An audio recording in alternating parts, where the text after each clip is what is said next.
Movie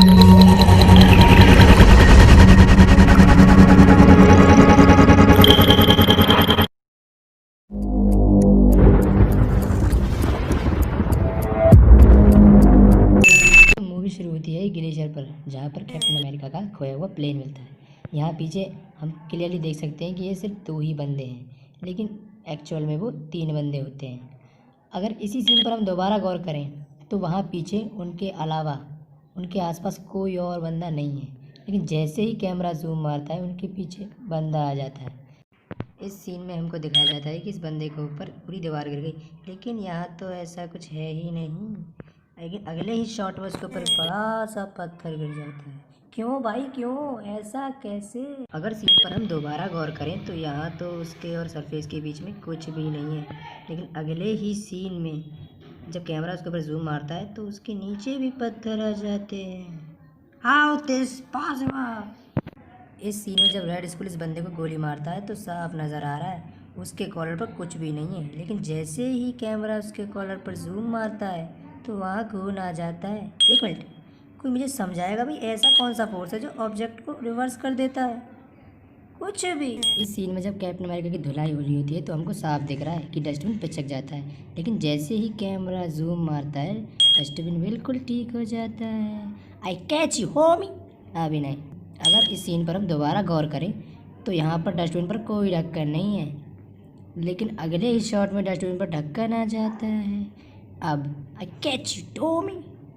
इस scene में सारे सोल्जर्स फ्लैग को क्रॉस कर चुके हैं एक्सेप्ट स्टीव, लेकिन जब एजेंट कार्टर पीछे मुड़कर देखती है तो बंदे अभी भी भाग ही रहे होते हैं। भाई फ्लैग को दोबारा क्रॉस करने की क्या ज़रूरत थी? इस सीन में साफ दिखाई देता है कि जनरल ग्रेनेड क्रेट से निकालते हैं और उसकी पिन निकालकर स्टीव को चेक करने के लिए फेंक भी देते हैं, लेकिन जैसे ही अगला सीन आता है तो हमको पता चलता है कि ग्रेनेड तो नकली है। एकदम इन्होंने ग्रेनेड बदल दिया, जज्बात बदल दिए। ओ भाई मारो, मुझे मारो मारो। अगर जनरल अपनी जेब से ग्रेनेड निकालते तो मैं मान भी सकता हूँ भाई नकली है, लेकिन यहाँ तो सीधा सीधा क्रेट से निकाल रहे हैं। इसका मतलब ग्रेनेड सारे ही नकली हैं।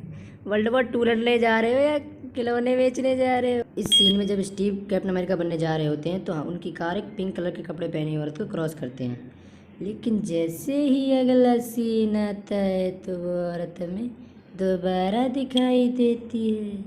भाई ये औरत फ्लैश की दादी है क्या, जो इतनी जल्दी तुमसे भी आगे आ गई?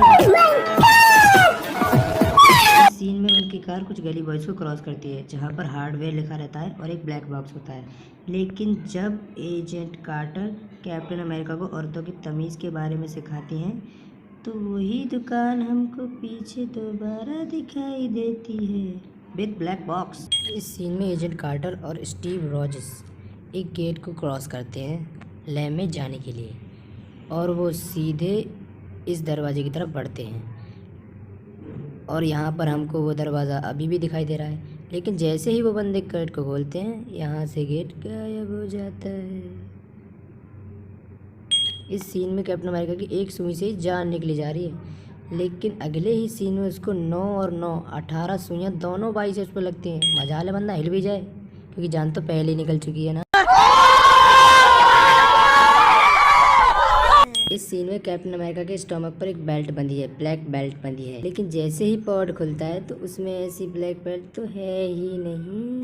इस सीन में हम क्लियरली देख सकते हैं कि स्टीव ने अपनी बेल्ट पहनी हुई है जो कि बहुत टाइट बंधी हुई है। जब पॉड खुलता है तो उसकी बेल्ट ऐसी की ऐसी ही रहती है। भाई इसका मतलब अपर पार्ट ही बड़ा हुआ है, नीचे वाला पार्ट कुछ नहीं बड़ा हुआ। मैं लेग्स की बात कर रहा हूँ। इस सीन में इस बंदे को चकाचक गोली लगी हुई होती है, लेकिन जैसे ही कैप्टन अमेरिका उसको पकड़ता है तो वहाँ तो कोई गोली का निशान नहीं होता है। इस सीन में कार के शीशे पर गोलियां लगी हुई हैं, लेकिन जैसे ही कैमरा सामने से आता है तो यहाँ तो कोई गोली का निशान नहीं होता। इस सीन में जब कैप्टन अमेरिका फ्लाइंग जेट बनता है तो उसकी गाड़ी पर क्लियरली एक ही निशान दिखाई देता है, लेकिन अगले ही शॉट में उसमें 2 निशान होते हैं। इस सीन पर अगर हम दोबारा गौर करें तो गाड़ी में सिर्फ एक होल ही हो रहा है और कोई क्रैक नहीं है, लेकिन अगले ही सीन में पूरा ही शीशा क्रैक हो रखा है।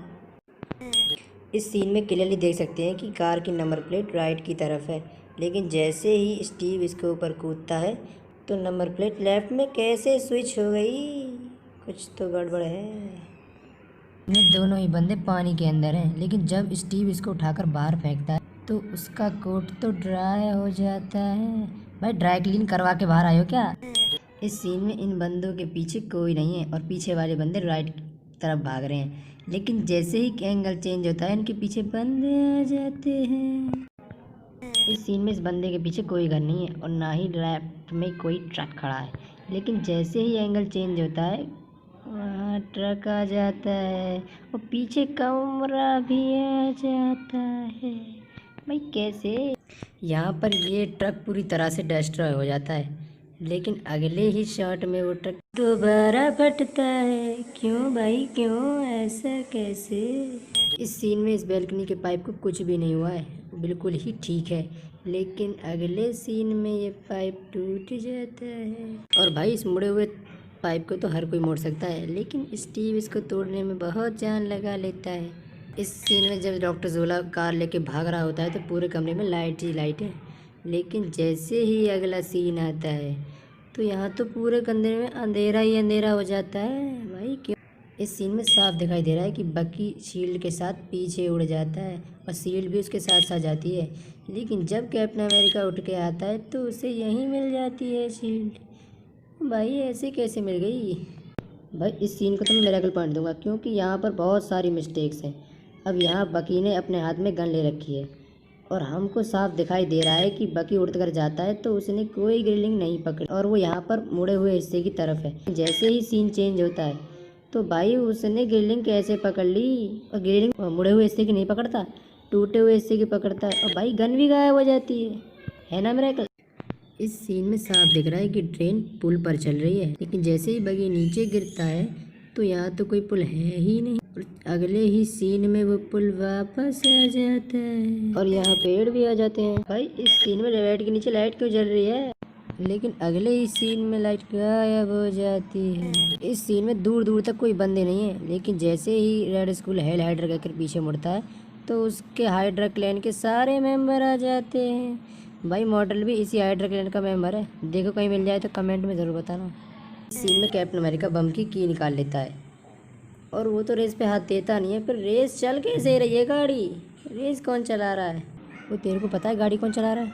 मुझे भी नहीं पता। ये बंदा कैप्टन अमेरिका के ऊपर गोली तार लेता है, लेकिन चलाता नहीं है। और भाई पीछे वाला बंदा तो बिल्कुल हिलता नहीं है। नूब हो क्या भाई, क्यों नहीं मार रहे? भाई इस सीन को मैं मिरेकल पॉइंट दूंगा, क्योंकि ये शील्ड इस बंदे को लगती है तो ऊपर क्यों जाती है यार, और बाद में स्टीव के हाथ में आ जाती है। भाई है ना मिरेकल? भाई यहाँ पर मैं तुमको 70 साल पुरानी वाली मिस्टेक दिखाने जा रहा हूँ। इस शील्ड पर यहाँ पर कोई भी निशान नहीं है, कोई भी जले कटे का निशान नहीं है, लेकिन जब स्टीव 70 साल पहले प्लेन में चढ़ा था तो उसकी शील्ड पर हर जगह निशान निशान बन रहे थे। अगर वीडियो अच्छी लगी है तो लाइक करें और अपने दोस्तों के साथ शेयर करें। ऐसे ही नए कंटेंट के लिए हमारे चैनल को सब्सक्राइब करें। जय हिंद, जय भारत।